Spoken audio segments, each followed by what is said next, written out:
Hey y'all, so welcome back to my channel. As you can tell, I'm filming in my new filming location. It's our spare bedroom. The walls have been painted, there's a couch, there's pillows, and I think it just looks a little bit more aesthetically put together, at least for me, because I know some people have really aesthetically pleasing backgrounds, but for me, this is definitely an upgrade. So for today's video, I wanted to tell you guys and hopefully give you some tips and tricks on how to study while you're in college. So I have a video about how I studied in dental assisting school, but college is definitely a lot different because I have different subjects and different things that I have to do for each class. Dental assisting school was pretty straightforward. We were either in didactics, which is like classroom, or we were in lab. So I really had to go back to my foundation of studying because I've been to college before, but it's been probably since I was 22, so probably about 4 years ago that I was in school. So I've really had to just re-ground myself in what helps me study the best and be able to do well on quizzes and tests and things like that. So I'm going to go through each of my classes and give you tips and tricks. So the first class that I wanted to talk about is it's like a skills class. It's a class that you have to take if you're new to the school, which I know most universities and community colleges have, kind of to introduce you to the school and all that it has to offer and things that are there to help you, programs that are there to help you while you're in school. So it's called SLS Cornerstone. And for this, it's just a lot of discussions. We have to watch a lot of videos. And I don't really have to study for this because I just read what she's posted online and then I go and answer the questions. So most of them are about life skills, taking personality and career tests, basically tests on how to navigate the website. So how to find the library part of the website and how to use Google Docs through my school and stuff like that. So it's basically just common sense sort of stuff. So luckily for that one, it's almost just pretty much a free giveaway class. I definitely should get an A in it as long as I keep up with the work that we have to do. It doesn't necessarily require me to study. We do have to write some papers, but she basically already gave us the template, and I just use the template every time we have to write a paper and just change it for what I need it for. So I always know that my format is fine. But yeah, that's it for my Cornerstone class for FSW. So for my introduction to business class, my professor he posted slides on Canvas, which is what we use. Every school I've ever been in before this, we used Blackboard, but for FSW, they use Canvas. So he posts the slides, which is usually 46 to 50 slides for each chapter. And then he also posts a cumulative study guide. I also have my textbook right here for Introduction to Business. So how I study for the quizzes in his class is first I read the chapter, and some of the quiz questions are not on the slideshow or in the study guide. They come straight out of our textbook. So I make sure to read the textbook just to get those 3 or 4 questions on the quizzes that I know are only in the textbook. And then I go through the slideshow because I know some of the questions are from there. And then the study guide, when I look at a study guide, I'm okay, what is going to be the most important to know for a test in the future? And that's really what the study guide is for. So if I was going to study right before a test, I wouldn't go back and read the whole chapter. I would maybe go through the slideshow, but I would really just focus on the study guide and go directly for what it says is the most important. Also, for my intro to business class, all the key terms I put into Quizlet, all the questions that he has on the quizzes. So that way, before we're about to take a test, I'm going to study the study guide, and I'm also going to study those questions because I feel those are going to be the most important things that are needed for the test. I know reading the textbook can be kind of tedious, but for me, it's really important because when I'm taking a test or doing the quizzes, these keywords that I read in the textbook pop up and they remind me of what I read and what the answers are. So certain questions that are on the quiz and that are going to be on the test that came straight from the textbook and weren't on anything else, I have this way that I memorize in my mind keywords, and it definitely helps me in the long run. So for macroeconomics, I picked a different teacher than I actually ended up with, and they really didn't let us know, but my teacher's really nice, but she is from a different country, and I'm going to be straight up honest. I'm not being disrespectful at all. I'm just coming from an honest point of view. I cannot understand anything she says. She's so sweet, and I know she's a good person, but I cannot understand anything she says.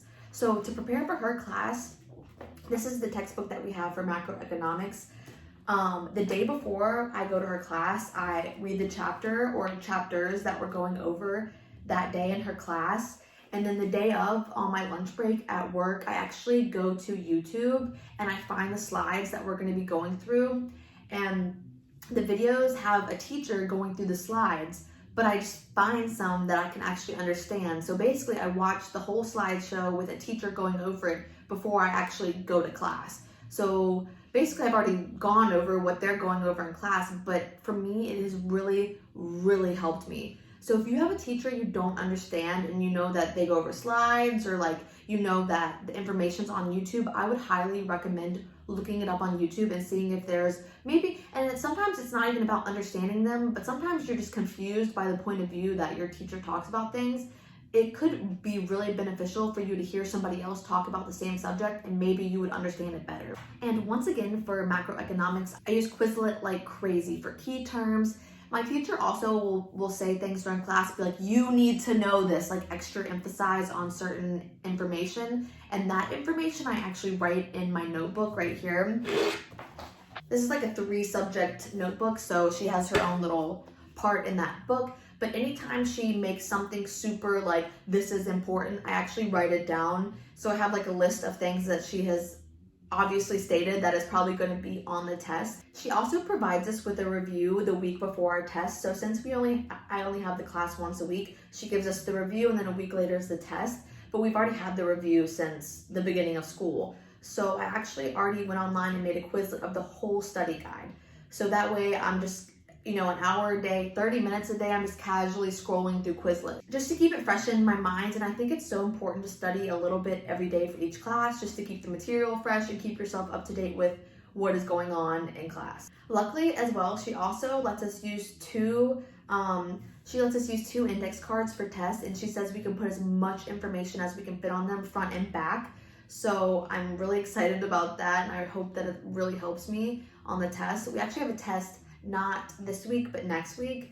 So I'm gonna take that study guide, and everything that she said is super important. I'm gonna put that all on the note cards. For my English Composition 2 class, which is technical writing, it's obviously just like a lot of writing, and basically technical writing it's a certain type of writing, and I feel like I would just butcher it if I tried to explain it. It's kind of broad, but it's basically like a professional, like people who write manuals and people who are trying to provide a service or sell something or talk about a warranty. Like those are all types of technical writing. So when it comes to my English class, basically I just watch all her slides that she posts online and take the little quizzes. I also Google examples of what she's talking about, because sometimes examples she gives don't really stick with me well and I don't really understand them. So if you Google examples of what your teacher's talking about, it's honestly going to give you so many different examples. There's going to be one that you find that actually works for you and that helps you. So especially, she also gave us links to websites that will help us with citations, formatting, and stuff like that. I also do my homework as soon as it is posted onto Canvas or unlocked.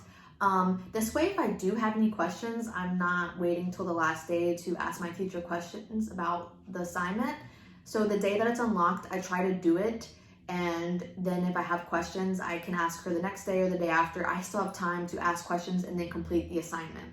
While working full-time and going to school full-time, it's hard to balance handling everything. That's why I like to get things done ahead of time. Another thing that I wanted to talk about for the English classes, if you have not uploaded Grammarly to your computer or phone or whatever, it has literally changed my life.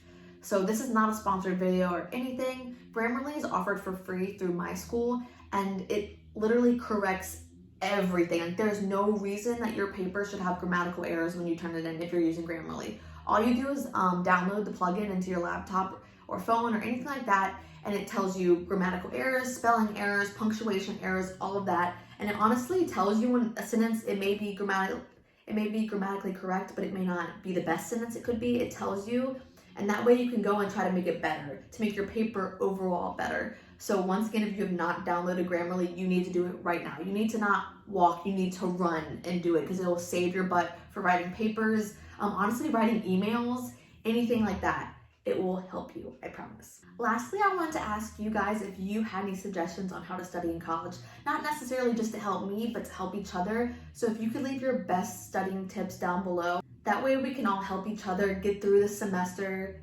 together. All right, y'all, I hope you enjoyed this video and enjoyed my tips. I will see you in my next video. Don't forget to like and subscribe if you enjoyed this video so I know to just push more content out to you guys. I know it's been a little while, but it's honestly been an adjustment period being in school and working full time.